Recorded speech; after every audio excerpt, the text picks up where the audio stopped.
Notícias Agrícolas está aqui em Cubatão, no interior de São Paulo, para acompanhar uma inauguração histórica. É a primeira fábrica de amônia verde. Esse que é um fertilizante que passa a ser fabricado pela Yara do Brasil e faz parte de inúmeras estratégias da empresa para tornar a agricultura mais sustentável. Além disso, esse é um ponto de convergência entre a agricultura sustentável e a transição energética que passa o mundo. Afinal de contas, essa amônia é produzida com biometano. E esse biometano vem de resíduos feitos pela própria agricultura, formando assim uma economia verde circular. Acompanhem a reportagem. Bom, essa inauguração, esse evento hoje, é um fruto de 3 anos de trabalho. Mas para a produção de fertilizantes nacional, o que o dia de hoje representa? Não, acho que é um marco importantíssimo. Como eu disse, o Brasil tem o potencial de aumentar muito a sua produção nacional. A gente está num mercado que a demanda segue crescendo, é um mercado que cresce 3% ao ano. Mostrar que é possível fabricar fertilizantes de baixo carbono no Brasil é um grande marco. Bom, e a gente está num ponto de convergência entre a agricultura sustentável e transição energética. E a Yara tem demonstrado muita participação nisso, desde parcerias estratégicas com a Petrobras, produção de Arla 32, ureia e agora amônia verde. Quais outros passos e como que a Yara vê esse momento de convergência entre uma agricultura cada vez mais sustentável e essa transição energética? Bom, a gente tem olhado várias oportunidades, mas a coisa que eu acho mais interessante da rota do biometano é porque é uma oportunidade de transformar um resíduo em valor para o campo. Até 1981, na produção de etanol, a vinhaça era jogada no rio, não tinha nenhum valor. E hoje a gente está trazendo, obviamente isso muito tempo atrás, hoje a vinhaça e o resíduo é usado como um fertilizante, mas a gente está trazendo a oportunidade de transformar esse resíduo em valor no campo, investimento, emprego e renda. E para o produtor rural, vocês comentaram ao longo da apresentação numa economia circular. Como que essa economia circular retorna para o campo? Então, vamos pegar um exemplo clássico aqui do RenovaBio. Se a gente consegue mexer na calculadora e o fertilizante de baixo carbono ser reconhecido e ser diferenciado do fertilizante comum, o próprio agricultor vai se beneficiar por ter acesso a um fertilizante de uma pegada menor. Quem já está acessando os mercados lá fora, que já estão pagando um prêmio, ele vai conseguir demonstrar que ele está reduzindo a pegada de carbono do produto dele. Guilherme, o que representa o dia de hoje, essa inauguração da primeira produção de amônia verde do Brasil?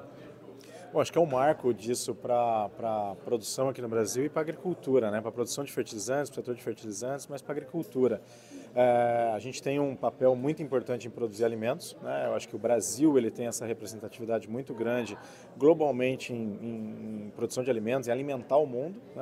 E para o setor de fertilizantes também um papel muito importante de que é o fertilizante que aumenta essa produtividade. Ele tem um potencial de despertar o potencial genético das culturas e conseguir ampliar a produtividade, a maior produtividade de alimento. E você conseguir produzir alimento de uma maneira sustentável, para nós acho que é um grande marco. E aqui a gente consegue fazer um fertilizante que tem uma pegada de carbono 75% menor, e que vai contribuir para a descarbonização do alimento. Hoje, a produção da maioria das cadeias agrícolas dos alimentos, o fertilizante tem uma contribuição nitrogenada, uma contribuição grande nas emissões de carbono. Além de conseguir produzir mais alimento, o fertilizante nitrogenado ele emite carbono no processo produtivo. Então, se a gente conseguir contribuir para descarbonizar a produção do fertilizante, consequentemente descarbonizar a produção de alimento, é um passo muito importante. Então, hoje nós temos um marco aqui para o setor de fertilizantes, para a agricultura e para o cenário brasileiro na agricultura global. E a gente está no momento de convergência entre uma agricultura cada vez mais sustentável e uma transição energética. E dá para perceber que a Yara tem tido um papel ativo nessas duas questões, em transição energética e nesse fomento de fertilizantes verdes, fertilizantes que vão contribuir aí com menos né, com essa pegada de carbono no campo. Essa vanguarda da Yara, né? Quais que são os próximos passos e o posicionamento da empresa diante dessas mudanças de uma agricultura mais sustentável e dessa transição energética? Ótimo. É muito em linha com a ambição que nós temos, né? A ambição da Yara é cultivar um futuro alimentar positivo para a natureza. Se pegar a primeira parte da frase, né, cultivar um futuro alimentar, é produzir mais alimento. O fertilizante ele tem um papel muito importante, né, representativo em produzir mais alimento. E a segunda parte é de uma maneira sustentável, né, positivo para a natureza.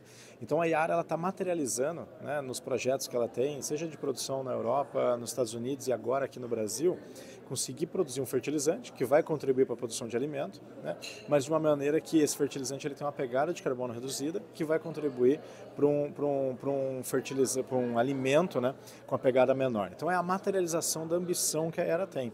E ela entende que ela tem que estar na vanguarda nesse sentido. É uma empresa muito inovadora, né, uma empresa que tem uma ambição muito forte, e nós entendemos que nós temos que liderar esse movimento, né? Eu acho que é um caminho sem volta. A gente precisa produzir alimento, né? A demanda global vai ser cada vez maior. E a Yara ela tem um papel muito importante nisso. E produzir alimento de uma maneira mais sustentável, nós temos esse papel também muito forte, por liderar a produção de nitrogênio global, né? O nitrogênio ele tem um papel nesses dois aspectos importantes de produzir mais com sustentabilidade, e a Yara liderando isso, ela entende, né, que ela precisa implementar essa ambição dela. É algo ambicioso? Mas a gente já vê na prática, né, isso acontecendo. A gente já vê no Brasil posicionamentos, nós já estamos fazendo desses fertilizantes, que na próxima safra nós já vamos produzir alimento com a menor pegada de carbono, né? Cubatão já tem essa produção aqui que vai para a agricultura, que vai produzir um alimento de menor pegada de carbono. Então a gente já vê a prática acontecendo. E a gente ser pioneiro nesse sentido, ser a primeira a produzir aqui, a primeira a trazer um fertilizante de menor pegada de carbono e a primeira a produzir um alimento lá no final derivado de um nitrogênio, de um fertilizante nitrogenado com menor pegada de carbono, para nós é de muito orgulho, né? E muito trabalho por trás, mas muito orgulho de liderar essa vanguarda na agricultura brasileira. Só para a gente finalizar, não por acaso hoje foi assinado o acordo entre Mercosul e União Europeia. E empresas multinacionais como a Yara representam um pouco essa ponte, né, de livre comércio e união, né, entre esses dois blocos. O que o dia de hoje representa nessa economia circular sustentável em toda a parte da cadeia e como isso chega ao produtor rural? Ótimo, nós entendemos tudo que vai beneficiar a agricultura brasileira, né, e um acordo desse beneficiando a agricultura brasileira, a gente apoia, né? Então a Yara apoia muito que a agricultura brasileira prospere, porque prosperando a gente vai ter uma agricultura cada vez mais rentável, uma agricultura brasileira com a visibilidade lá fora, no mercado consumidor, por exemplo, como a Europa, muito importante, e um mercado, por exemplo, como o europeu, que está buscando um alimento sustentável, né? A gente entende que a Europa está muito conectada com essa nossa ambição, né, de mais alimento de uma maneira sustentável, positivo para a natureza. Então, ter esse livre comércio que favorece a agricultura, com certeza a Yara apoia e vai apoiar muito iniciativas como essa de descarbonização da agricultura.